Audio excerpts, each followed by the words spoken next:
Hello बच्चों, आज हम शुरू करते हैं फुटप्रिंट्स विदाउट फीट। और ये लेसन नंबर 5 है आपकी क्लास 10th का।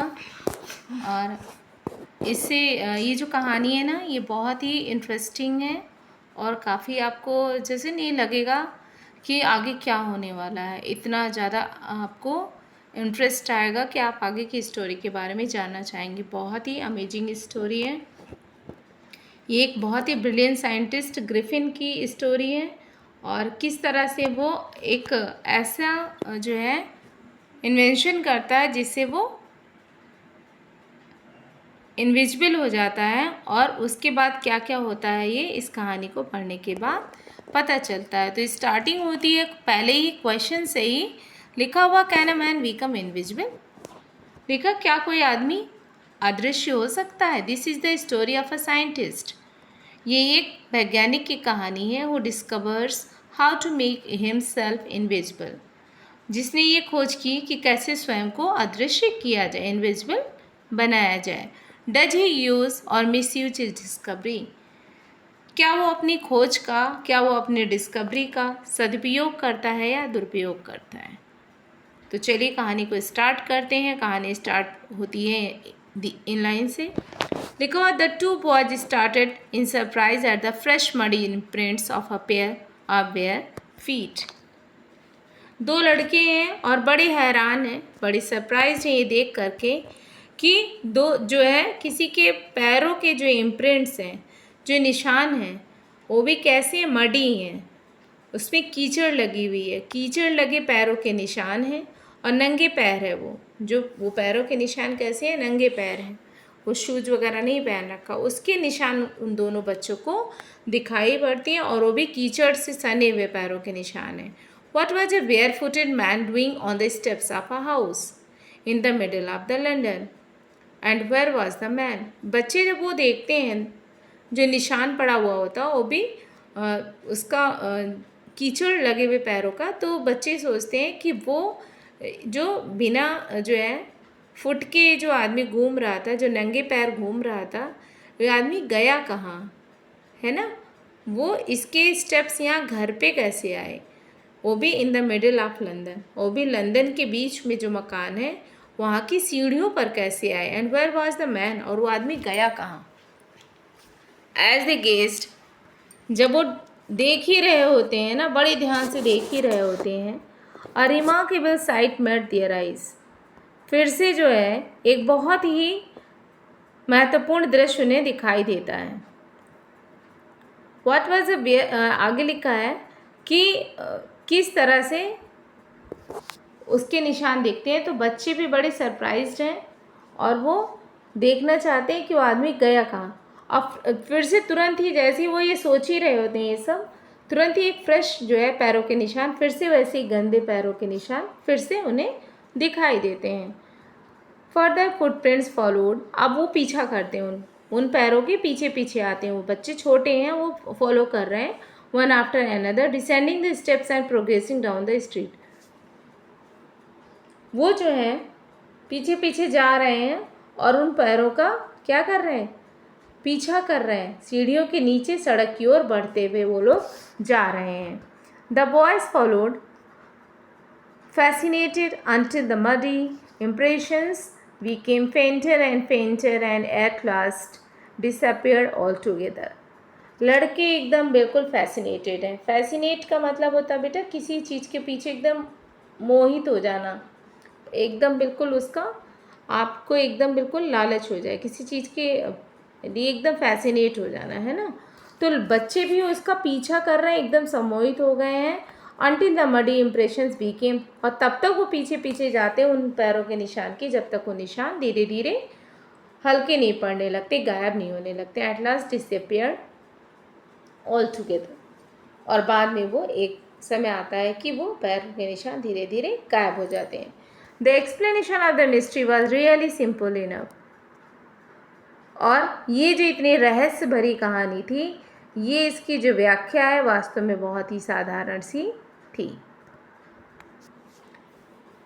The bewildered boys had been following a scientist who had just discovered how to make the human body transparent. हैरान थे लड़के कि एक ऐसे वैज्ञानिक का पीछा कर रहे थे जिसने अभी अभी जो इंसानों के शरीर को पारदर्शी यानी कि ट्रांसपेरेंट बनाने की खोज की थी। जस्ट अभी उसने इसकी खोज करने में वो सफल हो गया है। आगे लिखा, Griffin the scientist had carried out experiment after experiment to prove that the human body could become invisible. Griffin जो है साइंटिस्ट है, he carried out experiment after, बहुत सारे एक्सपेरिमेंट करता है और बहुत सारे प्रयोगों के बाद उसने ये सिद्ध किया था कि that the human body could become visible, कि हाँ इंसान का शरीर भी इनविजिबल हो सकता है। Finally he swallowed certain rare drugs and his body became as transparent as a sheet of glass, though it also remained as solid as glass.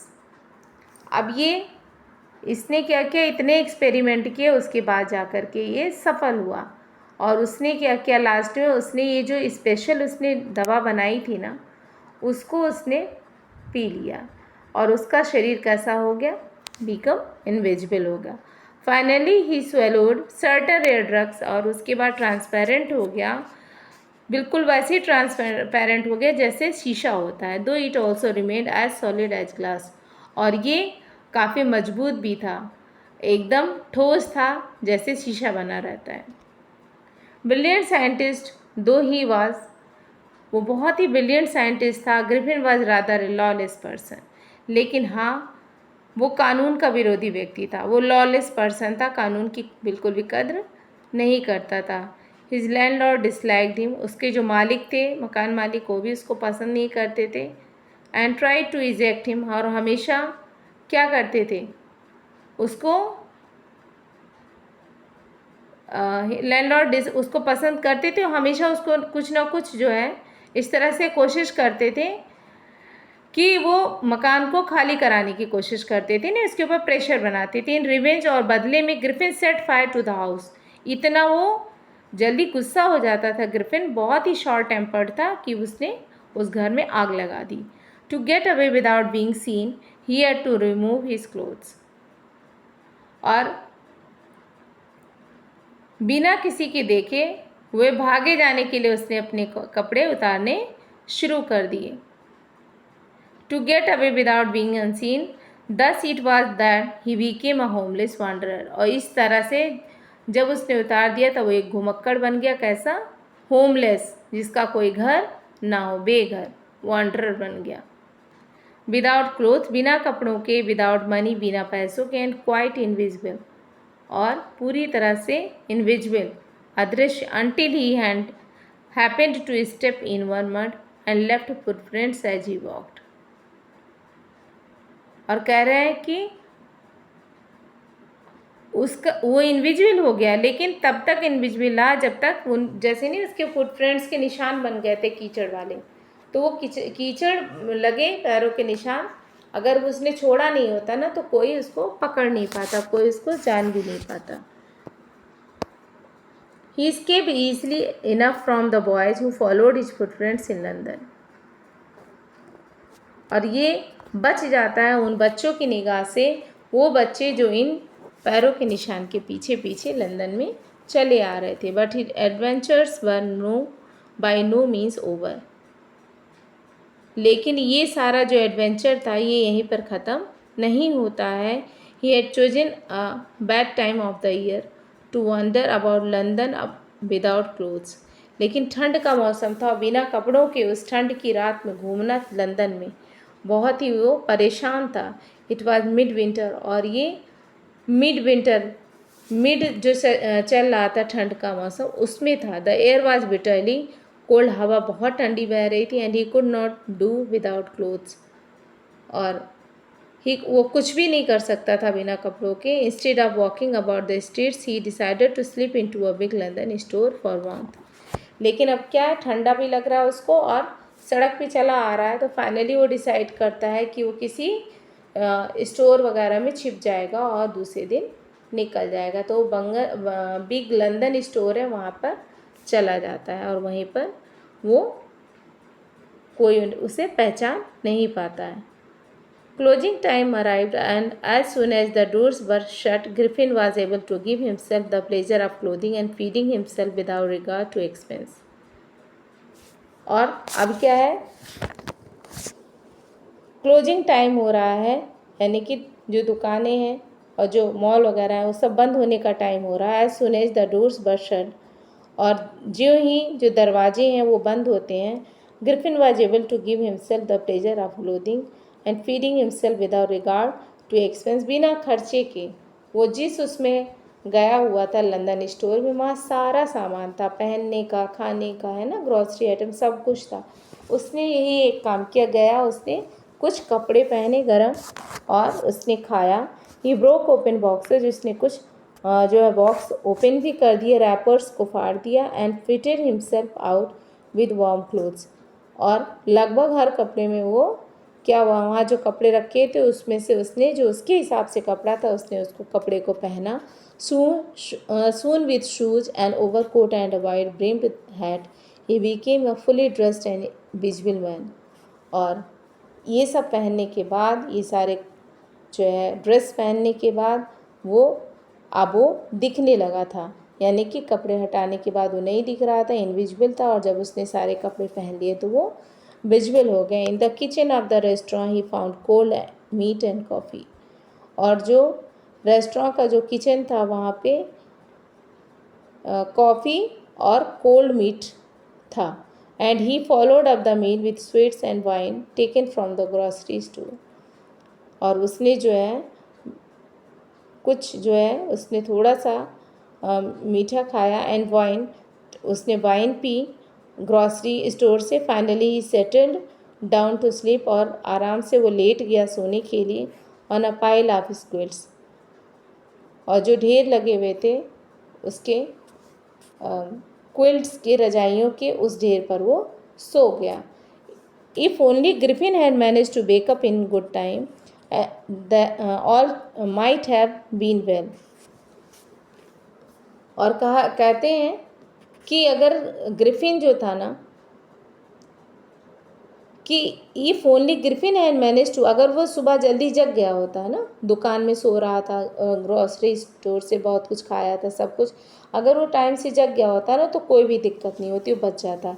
आज it was he did not wake up until the assistants were already arriving next morning.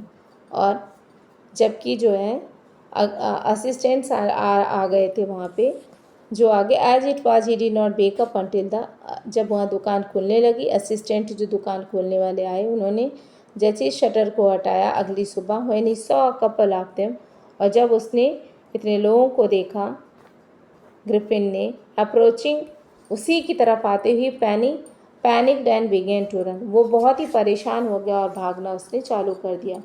They naturally gave chase, वो naturally, in the end he was able to escape only by quickly taking off his newly found clothes. So once more he found himself invisible but naked in the chill January air। अब naturally क्या है, वो अब क्या हो गया, they naturally gave chase in the, पीछा किया उन्होंने इन द एंड, और लास्ट में he was able to escape, बचने में वो कामयाब हो गया, only by quickly taking off his newly found clothes. उसने कैसे बचाया खुद को, भाग तो रहा था और पीछे वो स्टोर वाले पीछा भी कर रहे थे, लेकिन उसने एक एक कपड़े को हटाना शुरू कर दिया और वो इनविजिबल होता चला गया। So once more he found himself invisible but naked in the chill January air. और इसीलिए once more he found himself, उसने एक बार फिर से खुद को क्या किया, इनविजिबल कर दिया।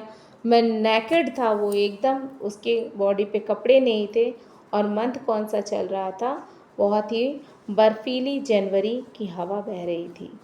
और यहीं पर स्टोरी को रोक देते हैं, आगे की स्टोरी सेकंड पार्ट में पढ़ाएंगे। सो thank you for watching this video. आपको अच्छा लगा हो तो बच्चों शेयर कीजिएगा, सब्सक्राइब कीजिएगा, है ना, और लाइक कीजिएगा, और कमेंट भी कीजिएगा। कमेंट कीजिएगा कि आप आगे कौन सा चैप्टर पढ़ना चाहते हैं। तो इस वीडियो को देखने के बाद इसी वीडियो में नीचे जा कर के कमेंट कीजिएगा। So thank you for watching this video once again. Thank you so much बच्चों, थैंक यू।